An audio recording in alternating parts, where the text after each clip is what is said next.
వినుకొండ నియోజకవర్గం బొల్లపల్లి మండలం ఎస్ఐ బాలకృష్ణ మీడియాతో మాట్లాడుతూ వినాయక చవితి పండుగని పురస్కరించుకుని ప్రజలందరికీ వినాయక చవితి శుభాకాంక్షలు అన్నారు. వినాయక మండపాల వద్ద ఎలాంటి గొడవలు పడకుండా భక్తి శ్రద్ధలతో ప్రజలందరూ వినాయక చవితిని జరుపుకోవాలని అన్నారు. వినాయక నిమజ్జనాలు డీసెలు బాణసంచులు పెట్టకుండా గొడవలు పడకుండా నిమజ్జనాలు నిర్వహించుకోవాలన్నారు. ప్రజలకు ఎలాంటి ఇబ్బందులు జరిగినా పోలీసు వారికి తెలియపరచాలన్నారు. ఈ వినాయక చవితి పర్వదినాలు ఊరేగింపు సమయంలో కానీ ఏదన్నా ఇబ్బందికర పరిస్థితులు ఎవరికైనా వస్తే మాకు వెంటనే మా పోలీసు వారికి సమాచారం ఇవ్వండి. మేము త్వరితగతిన అందరం కూడా అందుబాటులో ఉంటాము.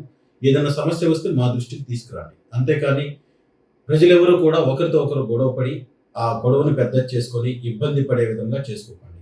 ఈ వినాయక చవితి పర్వదినాన్ని అందరూ కూడా భక్తి ప్రబద్ధులతో చేసుకోండి, కానీ ఎటువంటి ఇబ్బందికర పరిస్థితులు కలగజేసుకోకూడదని అందరికీ తెలియజేస్తూ మరొకసారి వినాయక చవితి పర్వదినాన అందరికి కూడా శుభాకాంక్షలు తెలియజేస్తున్నామండి. Thank you.